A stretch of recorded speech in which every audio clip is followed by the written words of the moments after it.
Hi guys, good morning, good afternoon, good evening, good midnight to all my friends near and far. This is Marilyn, your friendly Filipina carpentera here in America. Today guys, isi-share ko sa inyo kung paano mag-effectively impake kung pupunta kayo sa international airport at lilipad kayo para papuntang ibang bansa. Next month, I am together with my family, we are flying to Hawaii kasi namatay po yung isang kapatid ko at saka kailangan naming umattend ng burial. So, yun. We will only be staying there for 7 days. Mag-memorial lang kami, service, at tapos dyan, pag burial niya, the next day, babalik na naman kami. So, what I'm going to do is just give you some tips on how to pack some items na dadalhin namin good for 7 days. Especially, ito din ay hopefully makaka-help sa inyo pag kayo ay magta-travel. You're going to fly abroad. Kailangan yung malalaman kung ano ang mga do's and don'ts na ilalagay sa inyong bagahe, especially if you are traveling abroad. Okay. Yan na po. Ito na po yung bag natin na good for 7 days only. Now guys, pag magta-travel ka via airplane, kailangan mong malaman na may mga regulations na dapat nating tinutupad. May airport regulations, may airline regulations na dapat nating malaman para hindi tayo mag-aksaya ng panahon at saka mag-waste ng pera pag ang airport ay sasabihin nila na ay hindi mo ito pwede dadalhin. Number 1. Yung unang hindi dapat pwedeng dadalhin doon sa aeroplano, ilalim sa bags mo are perishable foods. Yung mga pagkain na lalanta, hindi pwede yan. Although, ang iba naman ay makaipsot, magdala sila ng daing papuntang abroad, diba? Yung iba nakakalusot din. Pero mostly, mga perishable food, hindi pwedeng magdala. Number 2, kung kailangan mong magdala ng plants. For example, orchids, mga flowers, yung mga ganun. Kailangan mong i-register muna yung plants mo at magbabayad ka ng malaking halaga para sa transport ng plant. Tapos, number 3, hindi ka pwedeng magdala ng mga armas. Hindi pwede yan pag nasa pag magpa-fly ka. And lately, in fact, hindi yan lately hindi na din nila ina-allow yung magdala ka ng mga liquids. Yung malalaking container ng liquids na ilalagay mo lang, for example, perfumes, for example, alcohols. Ito yung dapat nating i-remember pag tayo ay magta-travel, especially abroad. So, first and foremost, that kailangan nating unahin dadalhin are our very essentials. Teka lang, sorry, my cat is bothering me.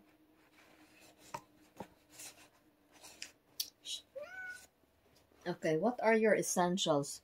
Pag ikaw ay matanda na katulad ko, syempre yung essential is yung gamot. So, ito na po pang maintenance natin. Yan. Kasi yung mga sakit natin sa likod, sa mga batok-batukan, at saka yung mga high blood natin, kailangan talaga nating may maintenance. So, huwag kalimutan yung medicines natin. Yan, for me, is the very essential. And number 2 is, itong mga aparatos natin, itong tayong mga matatanda na malapit na mag-uulianin, kailangan natin ng mga aparatos. Ito, this is your oxygen thingy. Just in case magkasakit ka o hihikain ka dyan sa aeroplano, at least, may monitor ka sa iyong oxygen intake. Yan. At saka, ito na din. Ito yung blood pressure monitor. I like this one is because, mo lang, kasi yung isa na ilalagay mo sa braso mo, malaki siya para siyang bulky. Tapos ito, pwede mo lang i-gadgets, diba? So, ilalagay mo lang ito sa iyong wrist, ganyan. Tapos, yan. Tapos, i-switch on mo lang siya, and then, itapat mo siya sa heart mo, and then, after a few seconds, makikita mo na yung blood pressure mo. Alright?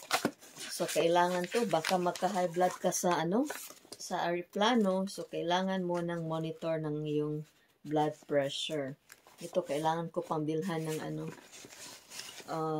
battery. So, pwede, nung ako nagtatrabaho ako, ginawa ko tong accessory. Like, palagi ko siyang ginagamit kasi minsan nagpa-spike yung blood pressure ko. So, ito lang talaga yung ginagamit ko. Tapos, from time to time, chinek ko. Kasi it comes very handy. It's very small, see? Pwede mo siyang magamit. So, yun lang.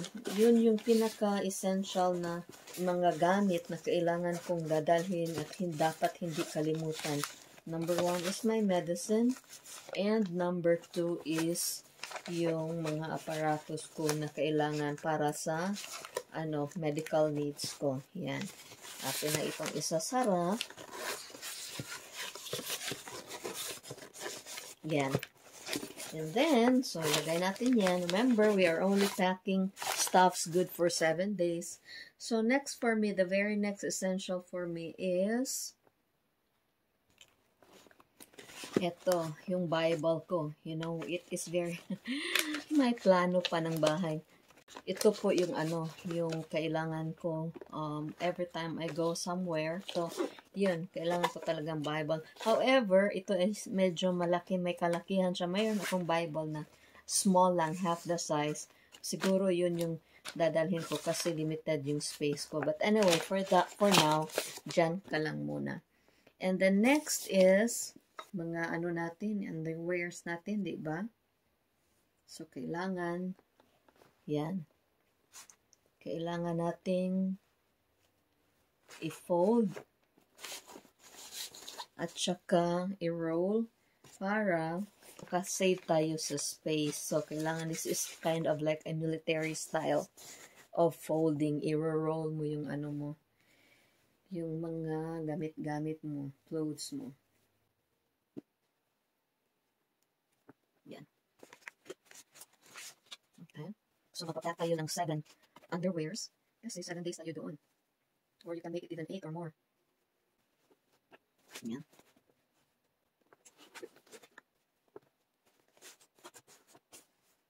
Okay.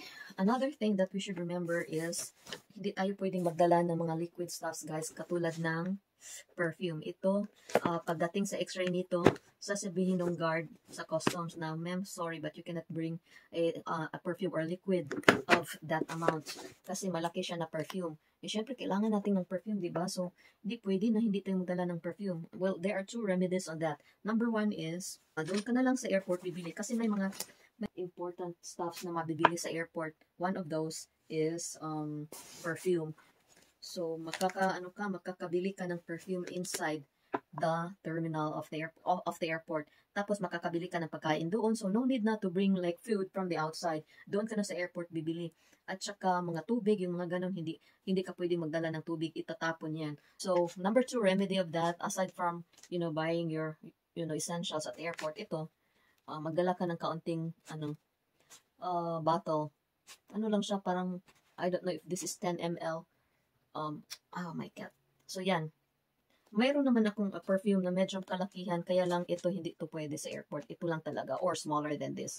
So, yun. Tapos, of course, your toiletries. Dadalhin mo yung toiletries. Problema, itong electric toothbrush ko, or battery-operated toothbrush, hindi siya kasya. So, may solusyon tayo dyan. Ito na lang yung gagamitin natin. Pang 7 days lang naman ito. So, this would be sufficient enough. Tapos, hindi ka din pwedeng magdala ng malaking toothpaste. So, kailangan traveler's toothpaste lang yung madadala mo. Saan na kaya yung toothpaste ko? But, also, ito maliit na sabon. Yan, pwede mo yan dadalhin. Shampoos, hindi ka pwedeng magdala ng shampoo na malaki. Pwede siguro yung maliit na sachet, isa-isa lang. So, yun. At saka lotions, mga ganitong lotions, hindi ka talaga pwede nitong ipatpatapon ito. So, kailangan mo ng maliit lang na container na lotion. Tapos ito, this is my facial masks. Pag puno ito, hindi pwede. But since this is there's a little bit left, so pwede siyang madala. Kasi pag tingnan sa x-ray, makita naman niyo na kaunti na lang yung laman. Yan. So, those are my very essentials. And then, ito na mga makeup kits. Kailangan pilian, yung essentials lang yung dadalhin. Ito, moisturizer. So, ilalagay ko siya dito. Alright. So, moisturizer. This is concealer. And lip pencil. I don't think I would need this. So, kasi nagtitipid tayo ng space, diba? Ito, red lipstick. I might bring this kasi kailangan natin ng lipstick. Although, hindi tayo magwi-wear ng red doon sa burol. Kasi tapos ito, very essential ko din ito, eyeliner. And then, mascara. Tapos, ito, moisturizer. Kailangan ko yan. That's for daytime moisturizer. This is for nighttime moisturizer. At tapos, ito, parang, hindi ito, sana pwede kung puno. However, it's not puno, It's just up to here. So, pwede madala yan. And then, of course, I cannot live without my foundation. And yung panglinis ng mukha ko. Tapos, hindi ito pwede. Kaya lang, kasi, I think this is 25 ml. Pero, man siya, wala siyang masyadong laman. So, makikita naman yan sa, sa x-ray. And, of course, the ever-loving Chin Chun Su. And some of my lipsticks, yan, dadalhin ko yan. And, para sa mata. Naku. Parang, hindi siya kakasya sa container ko. Well, I guess I will just use this one. Bagay na bagay kasi siya, Hawaiian theme yung print niya. So, i-transfer ko na lang ito dito.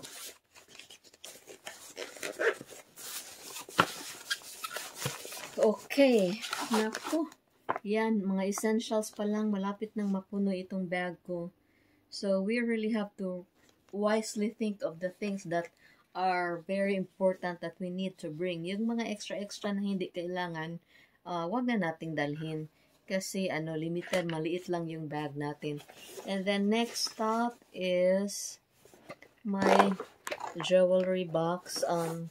Pinilian ko na ito. Hindi ko lang dadalhin lahat kasi lang naman 7 days lang kami doon. So, kailangan lang natin mag-wear ng kaunting jewelries kasi syempre may formal gathering doon. So, kailangan natin ito. Ito, I like this one. I got this years ago. Dadalhin ko ito kasi this is waterproof. So, para siyang you can swim up to 165 feet nito. So, kailangan mo ng watch while swimming. Okay lang. Dadalhin ko itong vintage watch ko in case may formal dinner doon. Tsaka mga bracelet. Tapos, necklace ko. Diamond, blue diamond. Is my favorite. Tapos, dadalhin ko din yung ibang mga jewelries ko. Like, mga rings, etc. etc. So, yan lang. Tapos, ito pang swimming. Yan. Careful tayo dyan sa Philippines kasi yung mga kababayan natin, minsan may malikot na mga kamay. So, yung mga expensive stuff mo, ilagay mo doon. Huwag mong i-check in. Okay? Ilagay mo sa carry-on mo. Itong bag ko, this is my carry-on. So, it's safe to put it there. Pero, huwag mong i-check in yung mga pera mo. Huwag mong i-check in yung mga alahas mo. Never. Ilagay mo yun sa pag may sling bag ka, ilagay mo or sa carry-on, ilagay mo para palagi mong makikita siya. And then after that, that's the time na i-impake mo na yung mga dadalhin mong damit. Yung damit, syempre, of course, it's very important. However, para sa akin, last na lang siya kasi pag mawawala yung walang damit, makakabili ka naman, 'di ba? Makakabili ka anywhere you will go. So, same as usual, ito. We are going to fold our damit so that makasya siya dyan sa ating limited na space. So, ito po yung military style of folding your clothes. Yan. Ipo-fold mo Ganyan. Tapos, you're going to roll it. Yan. And then, ito pang bahay. Actually, we're staying in a hotel. So, yan. Hindi importante magdala ng maraming damit. Just enough na pangkaligo, pang suroy-suroy. Yun. Tapos, ito is very important. Ang kawayan dress ko. Yan. It's very light. I like the cloth. Yung kailan niya sa satin actually. So, kung pwede, you know, travel night, it will be awesome. Hindi ko issue. Tapos, ito yung gagamitin ko sa Mariano kapatid ko. Kasi sabi nila ng kawayan team, sage. So, ito tapos mag-overall na ako para formal overall na blazer. So, as usual, atin itong in-roll. Yan. Dito natin ilalagay. And then, another one, ito ang bahay. Kapag nasa loob ka lang ng hotel, no need to dress up, diba? And I like this one because it's very, you know, airy and very light. Tapos, itong dress na ito, I want to bring this, you know, yan. Para sa pag may dinner, may special occasion for location. So, ito dito siya. And as usual, kailangan a-roll. Tapos, huwag mag-alala pag re-wrinkle yung clothes mo, ma-wrinkle talaga yan. Kasi nilagay sa bag. So, you don't have to worry kasi may mga naman sa hotels, may mga naman sila. What do you call this one? May mga flyers naman sila. Ito, yan, ito gagamitin ko for casual, like for example, shopping, gawin mo, kung may kilala ka siya, and casual. So, I don't like this one because it's denim, it's kind of bulky, but kailangan dalhin. Yan. And then, what else? Ito, pag nasa beach, I like this one because it's very light also. But anyway, hindi makita yung itsura nila yun, yan. But I am going to gagawa ko ng video, mag-video take ako once we are there, doon sa Hawaii. And I'm gonna share with you guys my experience there. Yung mga guys yung Hawaii, paradise talaga. Kung ang ganda-ganda, parang siya Boracay, multiply 10 times, ang ganda talaga parang siya. What do you call this one? Paradise. Tapos ito t-shirt lang, pag nasa hotel ka lang. And then, meron akong mga pants dito, kaya ang bulky siya, so ilalas na lang. Ito, mga personis, I have 2 of them. 2 pants, tapos tatlong dress, so I already have 5. Tapos jumper. May jumper, so tama. You know, tama siya. May iwan underwear. Tama siya. Ito, para isang shirt of travel natin. So, that's it. And then, we are going to close this. Yan. May extra, pa siya, a little bit of extra space para sa sapatos ko. So, yun lang. Yun lang yung technique on how to effectively pack, you know, suitcases pag pupunta kang abroad or, you know, during a short vacation. So, I hope you enjoy. At tsaka, of course, to Alia. I hope you guys enjoyed and learned a little bit of my demonstration today. Ingat po kayo palagi and until next time. Bye-bye. God bless.